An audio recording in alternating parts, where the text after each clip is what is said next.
An Indian origin man living in Melbourne, Australia recently shared a moment that made him feel really hurt and stereotyped. And it all happened at McDonald's. His name is Praveen Param and he posted a video on TikTok describing what he called a case of everyday racism. Praveen went to McDonald's simply to grab a meal. But as soon as he walked in, the staff at the counter didn't ask what he wanted to order.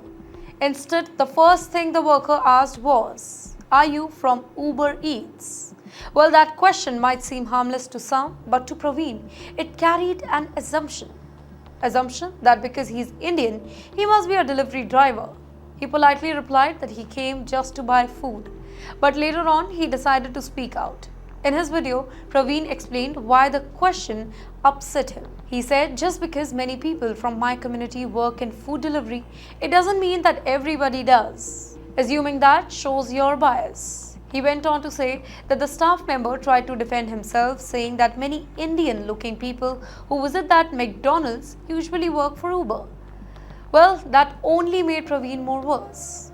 He said that this kind of a moment reflects what many South Asian people go through in Australia, being judged not by their personality or their achievements, but by stereotype. Praveen explained that it doesn't matter how educated you are, how you're dressed, or how polite you are. To some people, you'll always be seen through a narrow lens. Well, the video received a lot of reactions online. Some people supported Praveen and said that what happened was clearly unfair. Others disagreed and said that the comment wasn't meant to be racist. It was just a mistake. One user even said, "What's wrong if somebody thinks that you're a delivery driver? It's an honest job."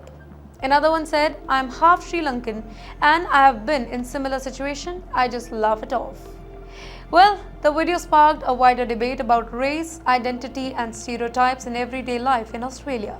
It shows how even small comments can actually carry a deeper meaning for somebody who's often judged by their background. Following the backlash, McDonald's Australia released an apology. They said that our restaurants are for everybody and we want them to be respectful and welcoming places. We are sorry for the experience shared and we take such concern very seriously. This story is not just about one person's experience, by the way. It raises bigger questions. How often do people face assumptions because of their skin color or ethnicity? How can we make public places more inclusive and understanding?